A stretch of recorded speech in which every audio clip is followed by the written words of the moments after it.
A importância do compliance às empresas e às instituições é o tema da live das 10h30 desta sexta-feira, 29 de maio de 2020, da ASIC. E o nosso convidado é esses que vocês estão vendo, o Alfredo Copete Neto, que é pós-doutor em Direito, presidente da Comissão de Compliance da OAB de Foz do Iguaçu, membro do Comitê Brasileiro de Compliance, professor, autor de obras jurídicas e palestrante em congressos nacionais e internacionais. Doutor Alfredo, muito bom dia e seja bem-vindo. Bom dia, Jean. Bom dia, membros da SIC que estão nos seguindo aí nessa live. Gostaria de agradecer em especial ao presidente da instituição, por todos, né? Dr. Michel Lopes. E é um prazer estar aqui com vocês para falar um pouco desse tema que está na moda, né? Que é o compliance, né? A relação que ele tem com as instituições públicas e com o ambiente privado também. Obrigado, doutor, por ter aceitado o nosso convite. Tenho certeza que as informações que o senhor vai passar serão extremamente úteis para quem acompanhar essa transmissão ao vivo aqui da SIC. Doutor, qual é o conceito central de compliance e por que ele passou a ser empregado no mundo corporativo? Bem, a história do compliance é uma história ainda contemporânea, né? Uma história dos últimos anos, eu digo últimos anos, eu digo 30 anos, dos 30 anos para cá. Ela começa numa questão fundamental nos Estados Unidos, né? Que é a crise do Watergate, né? Que foi aquela invasão de dados ocorridos pelo Partido Democrático, né? Na época do governo Nixon, né? E ali se instaurou a ideia de que as relações entre os ambientes corporativos, públicos e ambiente público, elas não eram tão éticas assim, né? Existia um marasmo, uma questão, digamos assim, de subornos e de corrupção por trás delas, e por conta disso o governo americano cria, né, uma legislação própria para isso, né, contra os atos de corrupção, que é o FCPA, né, de 1977. Né? E de lá para cá, cada vez mais, essa relação público-privada ela tem um foco muito nítido, né, no combate à corrupção. Né? Sobremaneira, o compliance também nasce ou também tem origem nas relações institucionais do sistema financeiro. Né? Os americanos, né, lançam legislações ou controles, né, de lavagem de dinheiro e de investimentos no mercado de capitais do país e impõem digamos assim, certos critérios, né, para aquelas instituições que têm ações na Bolsa de Valores de Nova York. E aí, gradativamente, né, o compliance ele se instaura no mundo globalizado, né, como um sistema de controles. Um sistema de controles e, obviamente, por uma questão superior, né, quando a Organização das Nações Unidas, né, faz alguns acordos internacionais, alguns acordos, digamos, transnacionais, acerca da lavagem de dinheiro, né, do controle de dinheiro, né, que é o que nós vamos chamar de follow the money, né, onde está o dinheiro. Muitas vezes isso vai acontecer na originalidade do compliance, isso vai acontecer por conta do tráfico de drogas. Se entendeu, né, que o dinheiro proveniente dos cartéis, do tráfico de drogas, poderia corromper de modo extremo o sistema financeiro internacional. Então, as organizações internacionais começaram gradativamente, né, a controlar os investimentos. Né? Então, a sua originalidade se dá, portanto, né, do ponto de vista econômico, do controle, do follow the money e do controle à lavagem de dinheiro das instituições financeiras. Né? As pessoas que fossem versar dinheiro, né, em instituições internacionais, em instituições financeiras, em bancos, elas deveriam declarar a origem do dinheiro. Né? E se não declarasse a origem do dinheiro, a responsabilidade por ter aceitado esse dinheiro investido seria da própria instituição financeira. né? Então isso foi, digamos assim, o pano de fundo da criação incipiente do compliance para barrar, em alguma medida, essa lavagem de dinheiro internacional e, por outro lado, para controlar essa relação que se estabeleceu originariamente promíscua entre o ambiente público e o ambiente corporativo. Em nome do presidente da SIC, Michel Lopes, do vice Genésio Pegoraro e de toda a diretoria, agradeço a todos que nos acompanham. Essa é a live das 10h30 da SIC. Eu sou Jean Paterno, jornalista da Associação Comercial e Industrial de Cascavel. E o tema da nossa transmissão ao vivo de hoje é a importância do compliance às empresas e às instituições. E o convidado é o pós-doutor em Direito, presidente da Comissão de Compliance da OAB de Foz do Iguaçu, membro do Comitê Brasileiro de Compliance, professor, autor de obras jurídicas e palestrante em congressos nacionais e internacionais, o doutor Alfredo Copete Neto.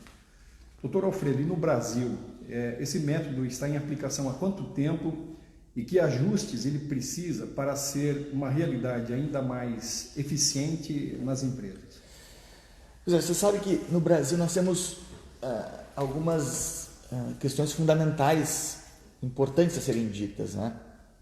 Então, com essa perspectiva de controle da lavagem de dinheiro, né, o compliance nasce no Brasil, embora alguns vão, digamos assim, podem pensar um pouco contrário, mas o compliance nasce no Brasil com a lei de lavagem de dinheiro, né? A 9613 de 98, né? E que depois foi reformada em 2012, mas que trata da ideia de uma perspectiva muito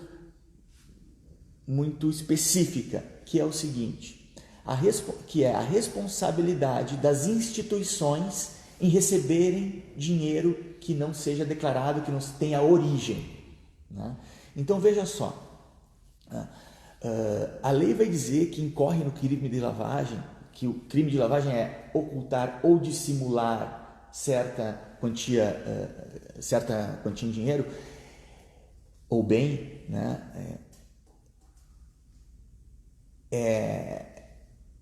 Ela diz que os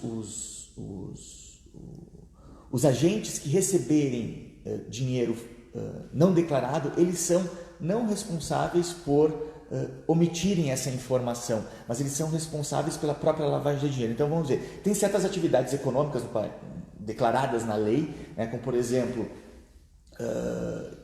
joalherias, obras de arte,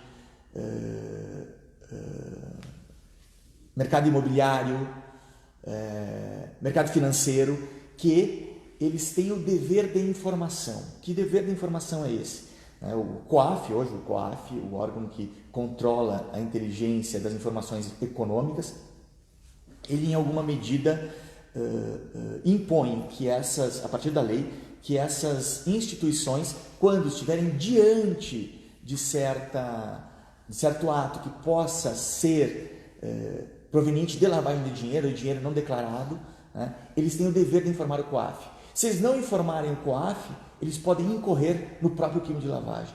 Então você veja, N instituições que está se relacionando com clientes, com fornecedores, etc, elas têm obrigação de saber quem são os seus clientes, quem são os seus fornecedores, quem são as pessoas que estão em volta na organização econômica. Por quê? Porque se elas não tomarem os devidos cuidados, as devidas precauções quanto à formação do seu paradigma econômico, eles podem incorrer em crimes de lavagem. Mas você pode me perguntar, bom, professor, mas em alguma medida, o que essas pessoas estão de boa índole, elas estão fazendo seus negócios, etc. Elas não têm obrigação de saber de onde o Joãozinho, que fornece material para a empresa X, é proveniente o dinheiro dele, de onde é proveniente o dinheiro dele. Não é bem assim. Porque diante dessas circunstâncias que nós chamamos de crimes omissivos impróprios, que está na lei de lavagem, aquelas instituições que não tiverem as precauções devidas e que não informarem certas condutas que sejam suspeitas de lavagem de dinheiro ao COAF, elas são responsabilizadas, e óbvio que não é a responsabilidade da empresa, é a responsabilidade dos sócios, gestores, administradores, né, poderão ser responsabilizadas pelo crime de lavagem de dinheiro, sem cometer nenhuma ação desse gênero. Então, o que é o compliance nisso tudo que nasce no Brasil com a lei de lavagem de dinheiro? É essa estrutura de controle interno para você saber como os seus colaboradores, como os seus, como a alta direção, como as instituições parceiras, como você se relaciona e como você controla aquilo que poderá, em alguma medida, né, ser problemático, ou seja, criar um risco, a gente chama em compliance, né? Ter um risco que você, em alguma medida, não sabe que existe. Né? A questão do risco, né, muitos vão dizer, o que é o compliance? É estar em conformidade. Mas eu gosto muito mais de uma definição assim, estratégica. O compliance é um sistema concreto de análise de riscos e de riscos permitidos. É como se você tivesse um passarinho na mão. Né? Se você apertar muito, com muito controle, o passarinho morre. Se você soltar demais, o passarinho voa.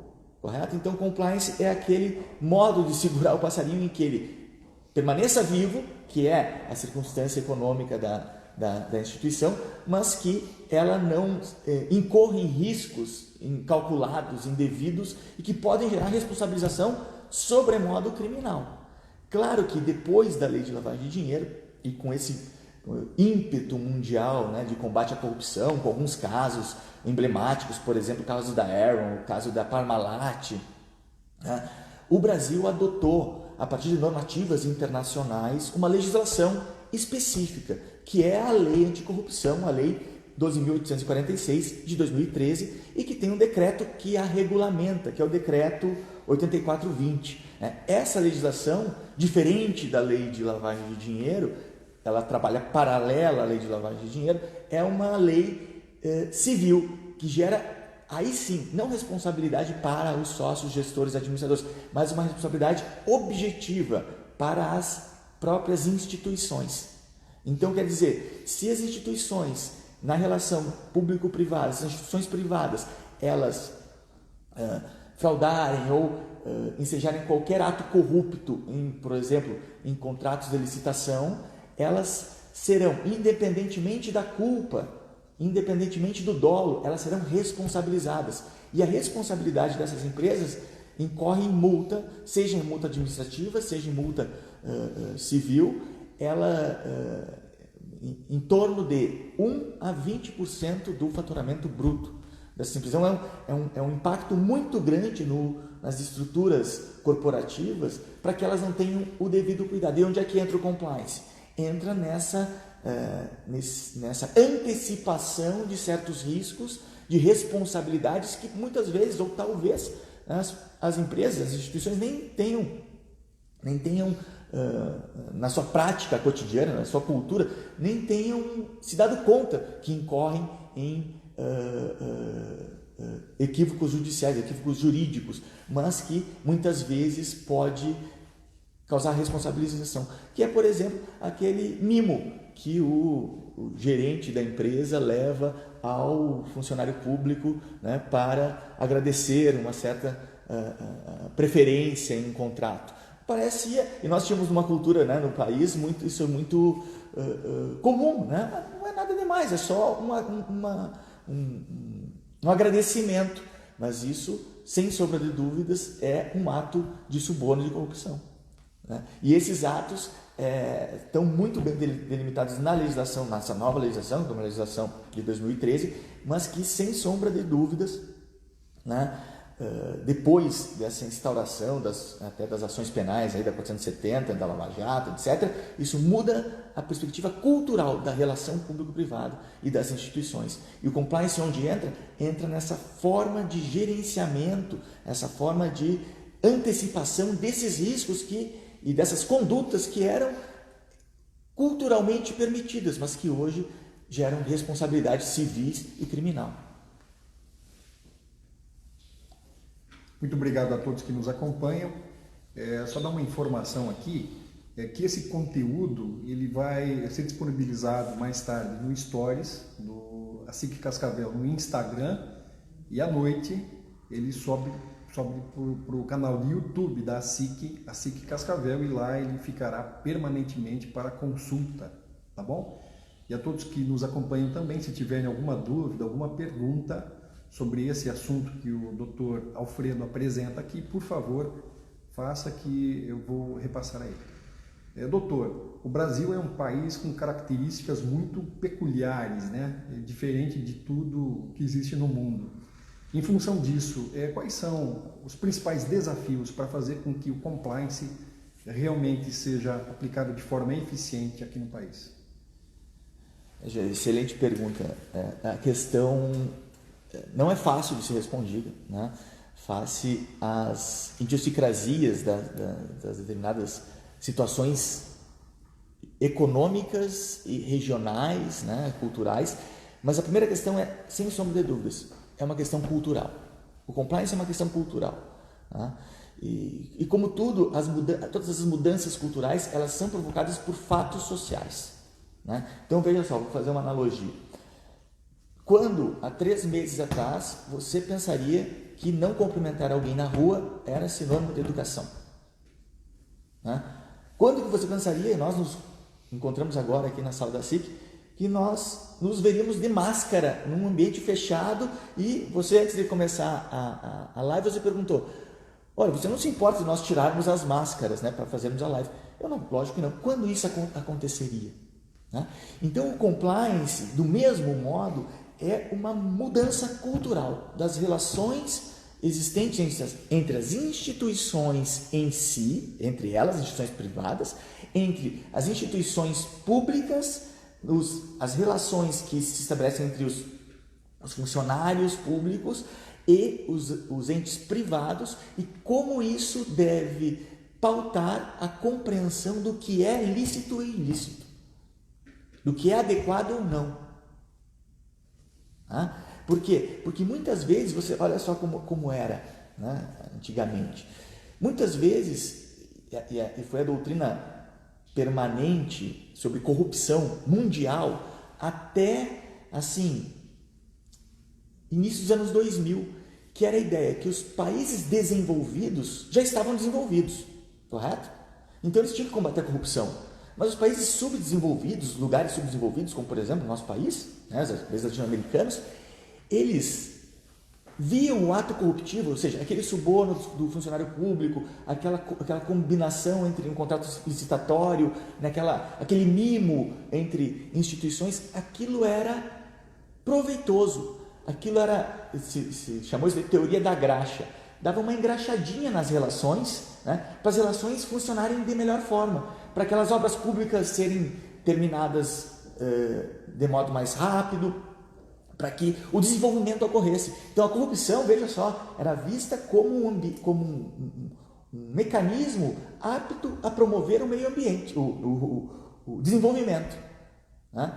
Só com novas teorias, né, acerca da corrupção e demonstrando graficamente, matematicamente, que essa corrupção, na verdade, não traria desenvolvimento, mas manteria os países em subdesenvolvimento, é que se mudou a perspectiva e se começou, a partir de órgãos transnacionais, fomentados pela ONU, a combater a corrupção nos países periféricos. E aí nós estamos nessa leva inicial de combate à corrupção, com a lei anticorrupção, né, mostrando que essas relações estabelecidas entre as instituições, né, públicas e privadas, ela é por si danosa ao desenvolvimento. Então, agora nós estamos numa mudança de pensamento, né? Uma mudança de condutas. As empresas estão compreendendo que atos corruptivos, compras, subornos, vendas sem nota, elas trazem mais problemas. Por quê? Porque, primeiro, nós estamos diante do grande clamor popular que são as redes sociais. Tá? Então a integridade das empresas ela está sendo posta à prova.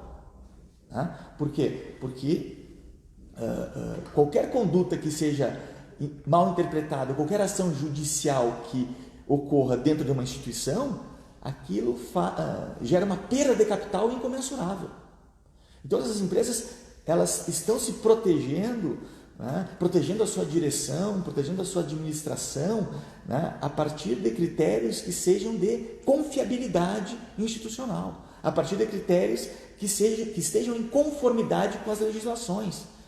Fora a questão de responsabilidade econômica propriamente dita, há uma responsabilização social e há, no fim das contas, um ganho econômico no desenvolvimento de critérios técnicos sérios para o controle do risco institucional que gera benefício. Por exemplo, muitos contratos, muitos financiamentos públicos para a empresa, que agora eu até tirei aqui para falar com vocês, um relatório, né, o pessoal lá do escritório fez, né, sobre as medidas provisórias no tempo da pandemia. Você sabe quantas medidas provisórias nós temos nos últimos 2 meses? 51 medidas provisórias. Sabe quantas delas se referem a créditos extra? Crédito para os ministérios, créditos para o ambiente privado, créditos para as instituições. Sabe quantas? 22. Como é que eu tenho acesso a esse crédito? Muitas das vezes, em muitas situações, o crédito só é disponível para instituições que sejam idôneas. Quais são as instituições idôneas?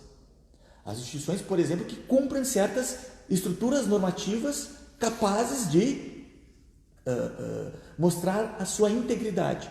Como é que eu faço isso? Com um programa de compliance. O que consiste um programa de compliance? Bom, consiste, primeiro, numa compreensão da alta direção das instituições que elas devem, né, prezar pela integridade das normas. 2, que elas gerem treinamento e gerem disposição acerca do que é adequado dentro do ambiente corporativo ser feito ou não, com treinamentos periódicos a todos os seus colaboradores. Gera a necessidade de um canal de denúncia interno para saber se há certas condutas que não são adequadas dentro da estrutura normativa que ela própria está vinculada. Gera um código de conduta, como se fosse uma lei da própria empresa, né, que todos os colaboradores e todos os parceiros devem saber e devem cumprir, para que ela não incorra em situações vexatórias que ela não imaginou, mas que poderia ocorrer, né, face à sua característica econômica. Então, o que é compliance? O compliance é esse sistema complexo, importante e que faz com que as instituições estejam em conformidade com as normas. Sem sombra de dúvidas, né, é um instituto que veio para ficar, né, que está na vanguarda da gestão corporativa e que, mais do que trazer proteção para os negócios e para as instituições, ela traz o desenvolvimento de uma nova cultura. Acho que essa é a grande novidade do compliance. O Dr. Alfredo Copete Neto nasceu em Santa Maria, tem 39 anos, é divorciado, pai de uma filha, está no oeste do Paraná há 10 anos, ele mora em Foz do Iguaçu e é gremista do coração, né, doutor? Sem dúvida, sempre. Né? É o imortal tricolor, né? Eu encontro muitos gremistas por aqui, né? Assim, eu venho muito Foz, Medianeira, toda semana, e uma época eu passava em Medianeira, tinha alguns amigos e tal. Medianeira é lugar de muito gaúcho e muito gaúcho gremista, né? Porque no início quando eu vim para Foz, eu dei aula ali em Medianeira e o pessoal era gaúcho fanático, né? Gaúcho fanático que gostava muito de um churrasco e a disputa entre Inter e Grêmio estava bem acentuada ali na região. Então essa região é bem, digamos assim, gauchesca, né? Digamos. Em Cascavel tem bastante gremista também, doutor. O tema da nossa transmissão ao vivo de hoje é a importância do compliance às empresas e às instituições. E, doutor, nós recebemos uma pergunta aqui da Mida Artora, viu, Mi? A gente vai fazer essa pergunta, tem uma sequência aqui que ela se encaixa dentro de um contexto que a gente vai aprofundar, então acompanhe a live até o fim que a resposta vai vir, tá bom? Doutor, o que a empresa ou corporação precisam para aderir e tornar o compliance em regra no seu cotidiano? Você sabe que não há digamos assim, um mapa fechado sobre como instituir um compliance numa empresa. Por quê? Porque ela depende da estrutura da empresa e como ela faz a gestão da sua vida corporativa. Tá? Então, mas nós temos alguns critérios que devem ser cumpridos. Tá? Para quê? Para se tornar aquilo que a legislação determina, um compliance efetivo. Porque é muito interessante, e a gente sabe, né, em algumas corporações, você ter um compliance de fachada. Eu tenho compliance, está ali meu departamento de compliance, ele é um departamento autônomo, ele não está vinculado à direção ou à administração. Né? Nós temos um canal de denúncia que está ali à disposição, né? Mas treinamento aos nossos colaboradores nós não damos, nós não conhecemos os nossos clientes, né? Nós não seguimos as estruturas dispostas na legislação, mas nós temos um compliance, né, que é o compliance para inglês ver. Esse compliance, ele é um compliance de fachada e realmente ele, inclusive para a cultura do compliance, ele é danoso. Mas o que é esse compliance? Primeiro é você ter uma compreensão cultural de que você precisa estar em conformidade. Né? Sabendo disso, primeira principal questão, gerenciamento de risco. Quais são os riscos que a sua atividade impõe a você? Você tem que fazer um mapeamento de riscos. Um dos pilares do compliance.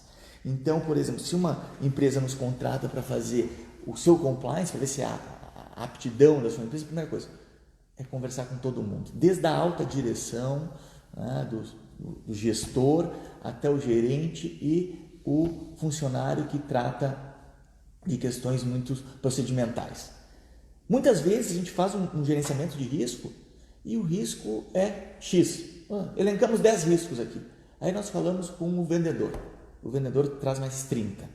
Então quer dizer que o que nós precisamos de compliance? Análise de risco estratégica, mas assim, de um modo artesanal. Não tem atalho. Tá? Depois disso, a partir dessa ideia de análise de risco, criarmos compreensão desse risco diante dos colaboradores. Treinamento. Olha, você faz essa negociação e paga dessa forma. Essa forma é uma forma, infelizmente, ilegal. Você tem que fazer por outro modo. Você recebe sempre doações de um determinado fornecedor para que você não deixe de pegar fornecimentos com ele. Desculpa, mas isso é suborno. Você não pode aceitar. Então, depois disso, é uma compreensão desses riscos. A partir daí, nós criamos um acordo institucional para se fazer um código de conduta, o código de ética, né? Que é, na verdade, né, uma legislação interna, né, acerca do que pode e não se pode fazer, com estímulos, não tratando a questão por medo, porque muitas vezes a gente vê em algumas estruturas de compliance que o medo impõe ao indivíduo estar em conformidade, mas não é. Nós não acreditamos que o medo seja a forma pela qual as pessoas cumpram as regras.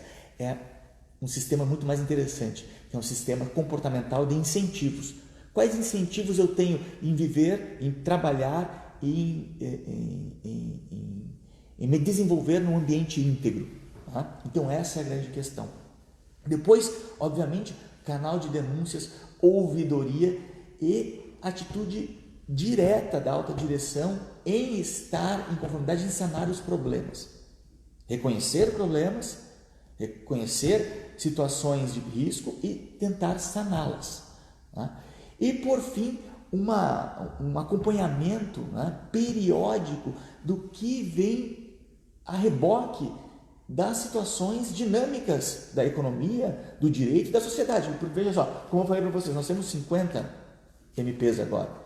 Como as empresas estão agindo conforme as MPs? Muda totalmente. Você pode agora, né, diminuir salário, você pode fazer acordos, você pode ter benefícios fiscais. Como é que as empresas estão agindo dessa forma? Então, assim, um monitoramento face à dinâmica das novas legislações, das novas imposições legislativas e de conduta da própria atividade econômica. Né? Então, assim, o compliance quer dizer sobremodo monitoramento. E se eu tenho uma estrutura de compliance, um departamento de compliance, né, um compliance officer que a gente chama, né, o oficial de compliance, apto, treinado, compreendendo todas as questões legislativas e situacionais da atividade econômica, eu consigo consolidar um compliance efetivo. E esse compliance efetivo é a grande questão atual do sistema de compliance, que é o imposto pela lei anticorrupção e que vem delineado pelo decreto 8420, que diz assim: você com compliance efetivo, se você sofrer, por exemplo, uma investigação, se você, por exemplo, ninguém está livre disso, né?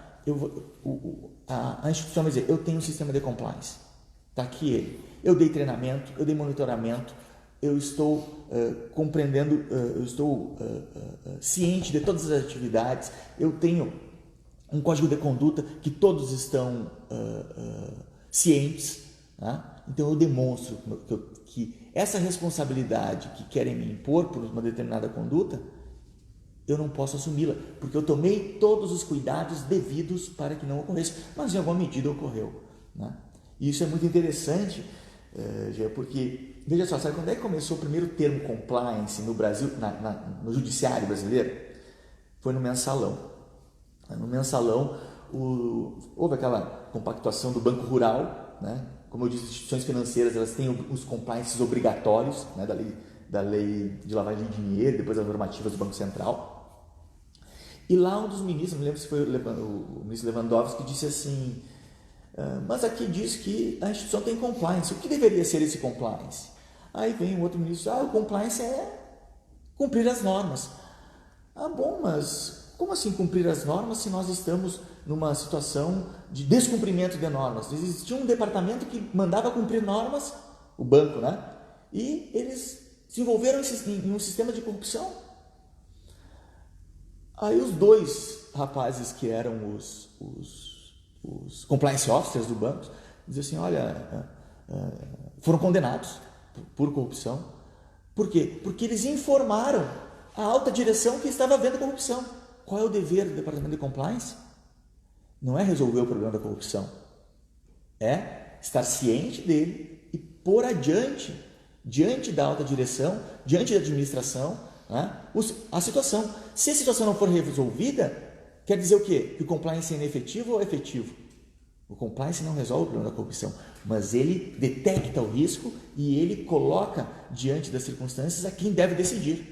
Então o compliance, mostrando para vocês, o compliance do Banco Rural foi extremamente eficiente. Ele identificou transações, critérios, condutas que eram condutas em alguma medida criminosas e expôs elas aos órgãos decisórios do banco. Os órgãos decisórios não tomaram nenhuma providência. O compliance foi efetivo. Correto? Mas o tribunal, naquela época, depois houve recurso e reverteram a decisão, o tribunal naquela época disse não. Não. Se o compliance fosse efetivo, deveria ter resolvido. Não, o compliance não resolve o problema. O compliance monitora, identifica e expõe o problema aos órgãos de decisão. Essa é a grande questão. Obrigado, doutor. Tem vários advogados aqui que nos acompanham, a quem eu agradeço a audiência. Se vocês quiserem interagir com o professor aqui, por favor, ainda temos tempo, mande sua pergunta que o professor Alfredo vai responder. Eu só vou citar 3 aqui, viu, doutor Alfredo, que eu conheço um pouquinho melhor. Me perdoem os outros, mas, mais uma vez, muito obrigado pela audiência. Dr. Igor, o Dr. Juliano Murbach, o Dr. Paulo Pevoraro Júnior, são alguns dos advogados que nos acompanham nessa transmissão ao vivo das 10h30 da SIC. E o tema de hoje é a importância do compliance às empresas e às instituições. E o nosso convidado é o pós-doutor em Direito, Alfredo Copete Neto. Doutor, e quanto aos benefícios de médio e longo prazo que o compliance pode trazer às empresas e às instituições, quais são efetivamente? O primeiro é a conformidade. Essa estrutura de conformidade não é uma estrutura de mero cumprimento de normas. Nós sabemos, nós estamos numa inflação legislativa no Brasil, né, em que tem tanta legislação, né, tanta norma, que nós estamos em déficit legislativo, em déficit de eficácia legislativa. É muita norma que ninguém cumpre. Né? Então, essa conformidade, né, que é o grande termo do compliance, que é uma visão complexa da questão, não é meramente cumprir as normas, mas é estar atento às mudanças corporativas e institucionais que geram ou podem gerar riscos de responsabilidade civil, administrativa e penal aos sócios gestores administradores, né? Mas também estar atento às novas circunstâncias do ambiente corporativo e da economia para que se esteja, digamos assim, em uma situação de vanguarda, né? Então, assim, quais são os benefícios do compliance? Os benefícios do compliance é você não expor a sua empresa a riscos que sejam demasiados e que você não identifica. Muitas das vezes nós estamos, eu sempre fiz assim, a gente atende algumas empresas familiares, elas são assim, meu avô fazia assim, meu pai fazia assim, eu faço assim, sempre deu certo. Pois é, mas a legislação mudou, os artifícios institucionais mudaram, a situação econômica mudou e esse certo pode lhe dar um erro que será insanável, com uma responsabilização penal, hoje em dia, questões importantíssimas na seara do direito ambiental, né? Multas administrativas, multas criminais no direito ambiental. Então, muitas vezes, agora nós estamos na região, né, muito forte no agronegócio, né,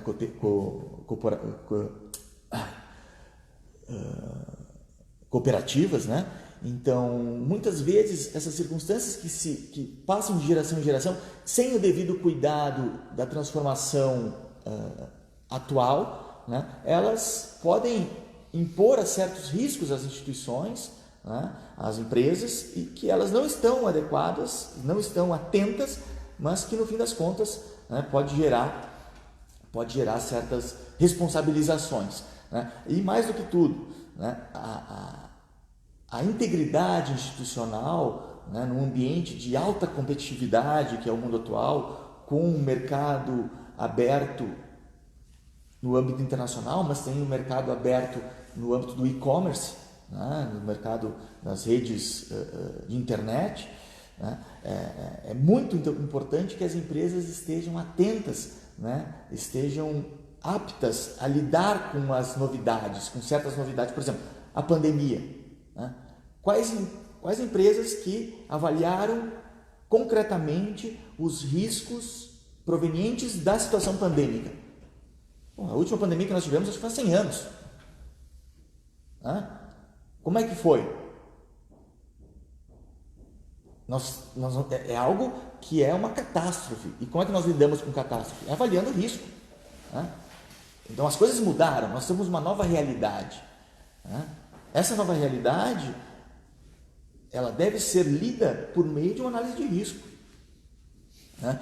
E as instituições que estão cada vez mais adiante, né, na vanguarda do pensamento desenvolvimentista, né, econômico, elas, sem sombra de dúvidas, têm sistemas de controle de integridade, controle de follow the money, controle de due diligence, né, para saber com quem elas estão se relacionando, para ler a situação atual e agir conforme a situação atual, né, com ganhos de eficiência econômica, né? Então, cada vez mais, isso é muito peculiar, né? Nós negarmos as mudanças atuais é estarmos fadados a permanecer, a ficarmos para trás, né? E um sistema de compliance adequado é um sistema que vai permitir que essa dinâmica se desenvolva, primeiro, com mais segurança e, segundo, com mais eficiência econômica, né? Por exemplo, agora nós temos aqui a nossa região, a região oeste, ela está incluída no sistema B, né? Que é um sistema de cumprimento de critérios para além do ganho financeiro. Se a empresa é uma empresa que respeita as leis ambientais, se a empresa é uma empresa que cumpre as legislações trabalhistas, se a empresa é uma empresa que não tem dívidas tributárias, ela, dentre outras questões, né, se ela auxilia minorias, auxilia a sociedade, ela ganha um selo, que é o selo B. Muitas pessoas buscam produtos de empresas que têm essa característica. né? Muitas vezes essas empresas deixam de visualizar o ganho direto, objetivo de capital, promovendo bem-estar secundário, que segundo eles vai gerar mais ganho ainda, né? E isso tudo se dá por meio de um programa concreto, efetivo de compliance, um programa de integridade, sem sombra de dúvidas. Por exemplo, nós temos aí algumas normativas do Ministério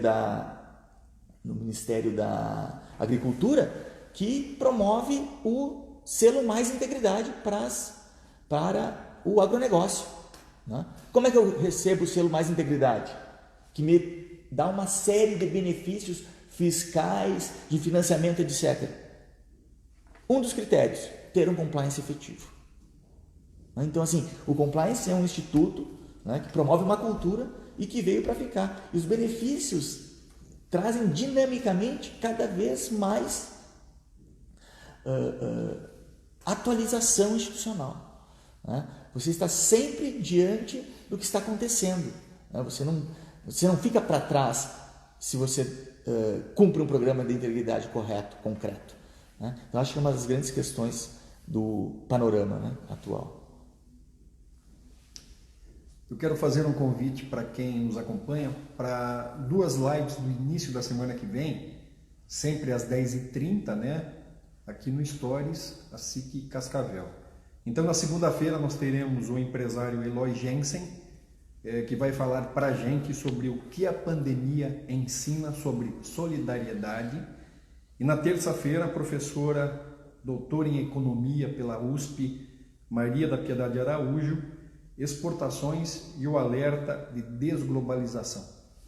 São assuntos bem interessantes. Então, o que nós estamos fazendo aqui na SIC, todo assunto que tenha algum tipo de relação com o setor produtivo, né, e que esteja de alguma maneira sofrendo impactos com a pandemia, então são assuntos que a gente vai esmiuçar aqui nesses encontros que duram até 1 hora. Hoje o nosso convidado é o professor pós-doutor em Direito, Alfredo Copete Neto, a quem eu agradeço novamente. Nós temos uma pergunta aqui do professor Igor Fagundes, que ele quer saber o seguinte, doutor: qual a importância do compliance nas relações público-privadas? Boa pergunta, Igor, querido amigo, né? Trabalhamos juntos em muitas ações aí, vinculadas ao compliance. Aliás, todos que estavam aí, que o senhor citou, né? O Juliano, o Paulo Pegoraro, etc. Aliás, né, estamos aqui também com um livro novo sobre direito, compliance e tecnologia. Isso é oriundo de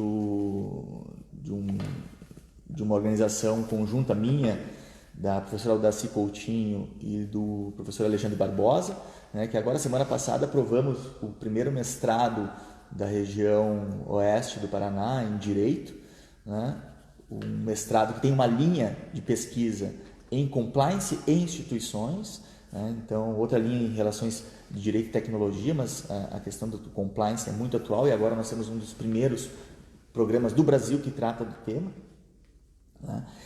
E, claro, a questão que o Igor coloca é de fundamental importância, porque é dali que nasce o compliance, né?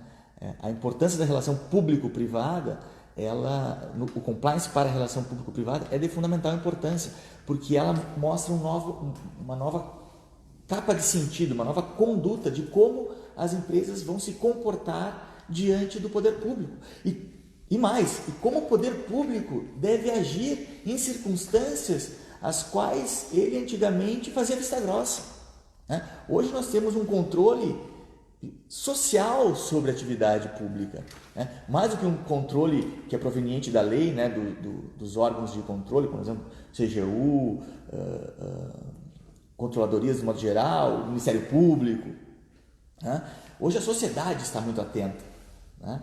Então, o compliance, ele mostra também para o ambiente, para além do ambiente corporativo, para o ambiente público, que a população está atenta. E nós temos também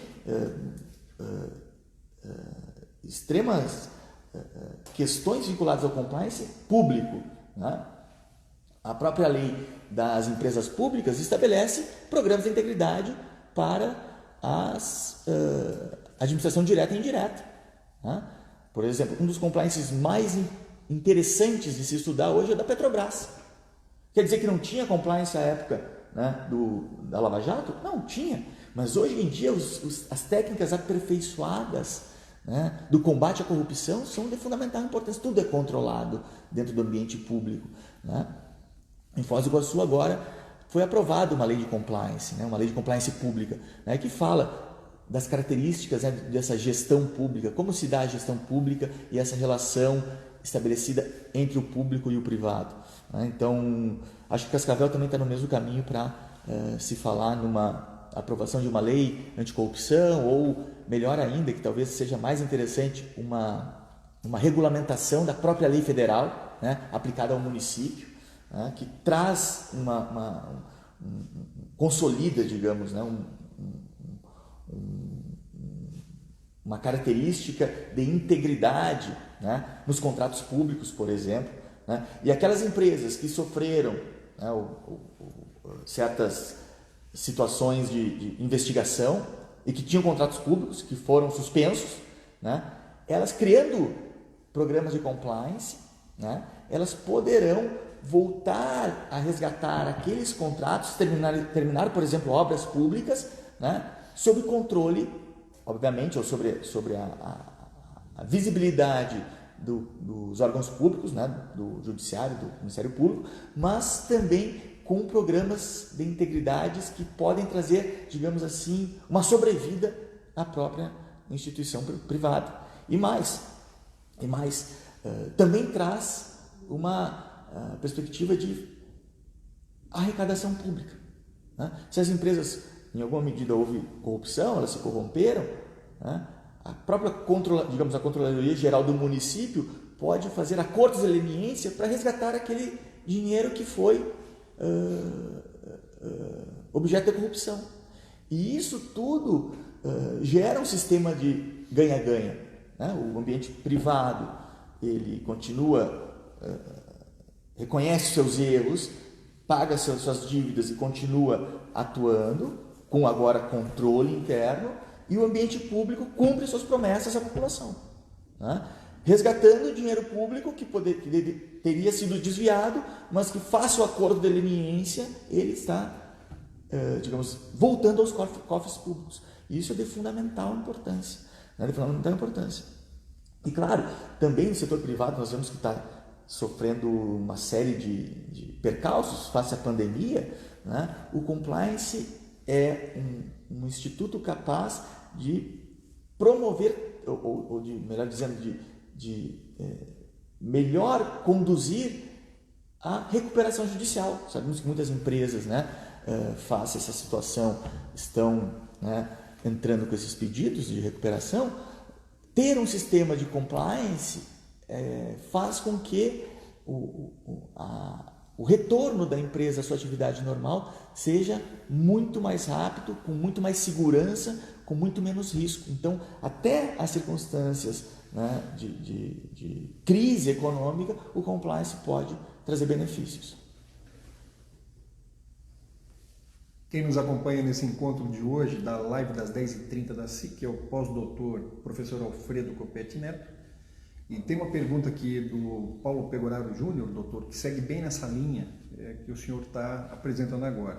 O que ele pede é o seguinte: programa de integridade é obrigatório para participação em licitações? Depende, né? Depende da legislação. Para licitações federais, sim. Para licitações em certos municípios, sim. Foz tem uma lei agora que está sendo aprovada que impõe, né, a apresentação de programas de integridade efetivos para a concorrência em licitação, né? Eu acho que Cascavel, se não me falha a memória, tem um projeto de lei sobre isso também, né, que é de fundamental importância.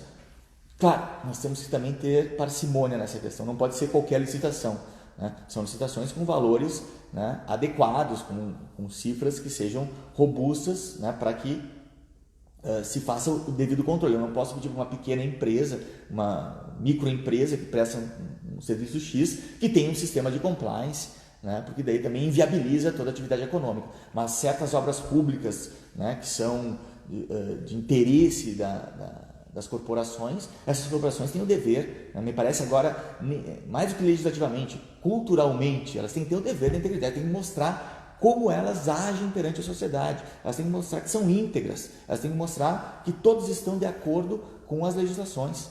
E isso é de fundamental importância. Se não houvesse isso, nós permitiríamos certas condutas da cultura anterior, a tese da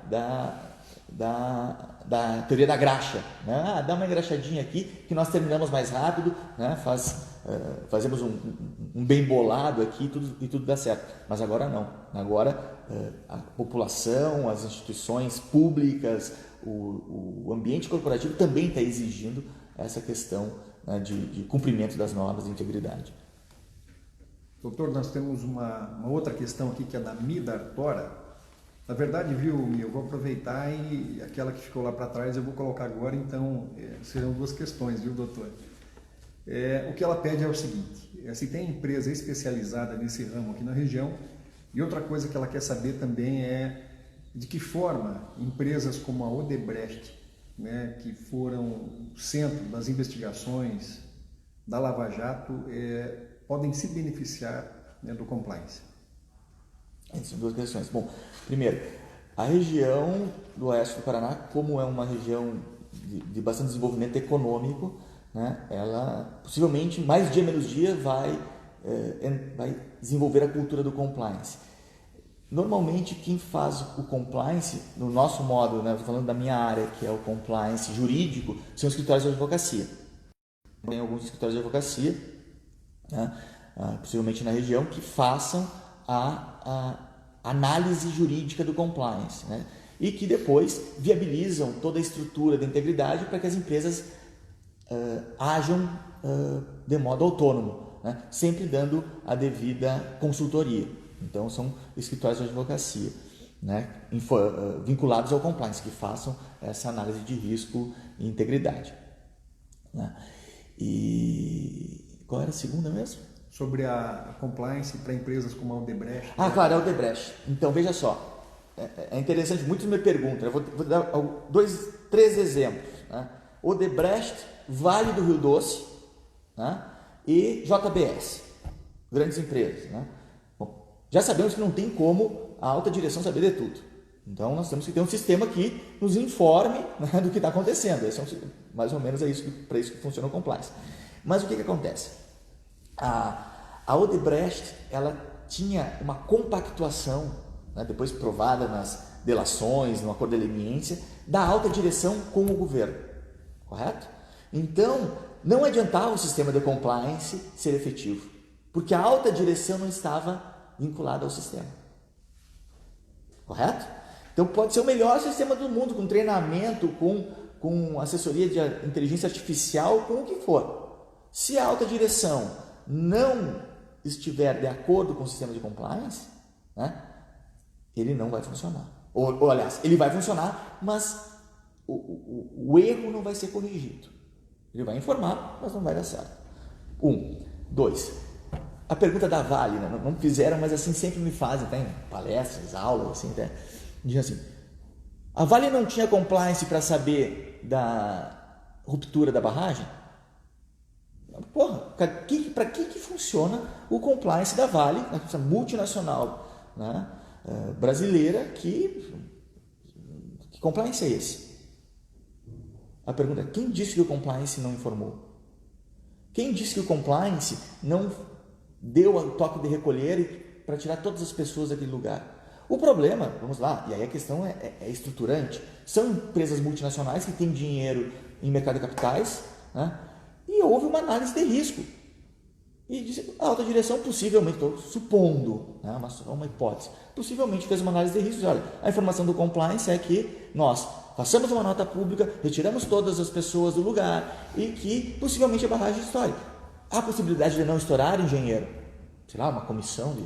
há possibilidade de não estourar. Então nós vamos pagar o preço.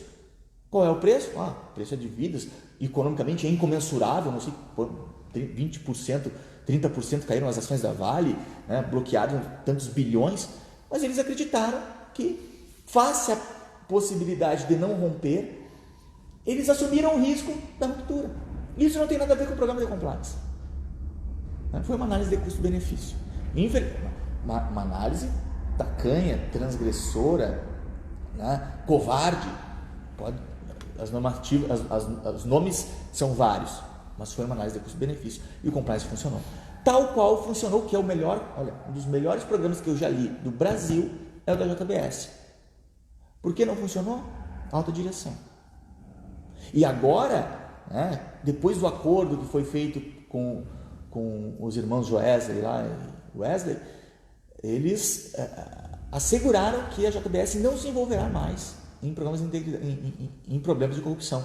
E reformularam, gastaram quase R$1 bilhão no programa de integridade. É um dos melhores do Brasil.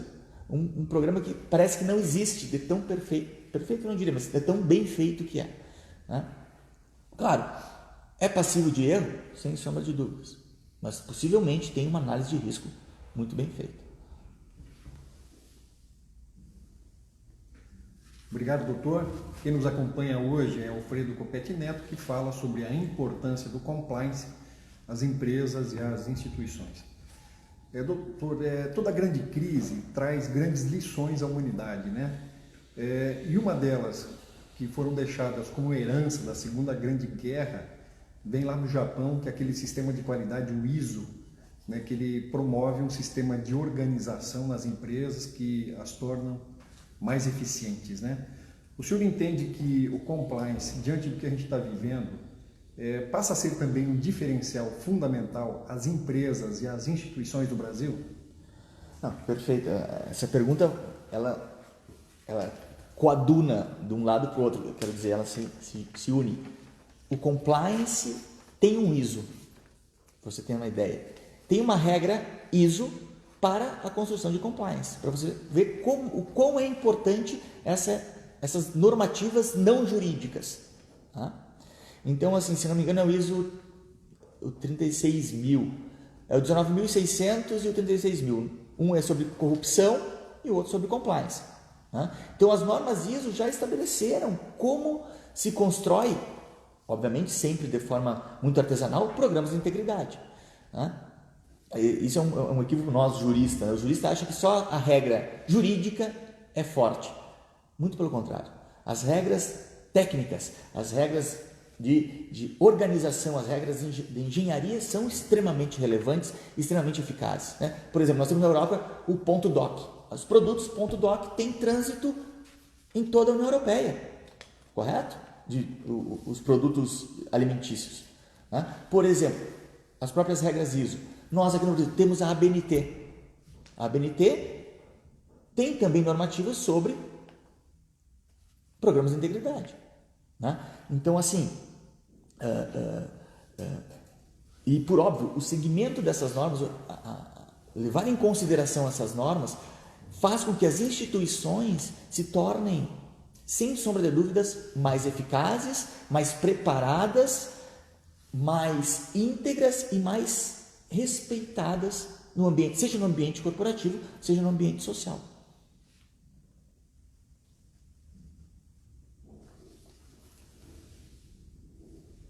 Muito bem, obrigado, doutor. Uma outra questão aqui, se na esfera pública é possível fazer com que os conceitos desse método podem funcionar, doutor?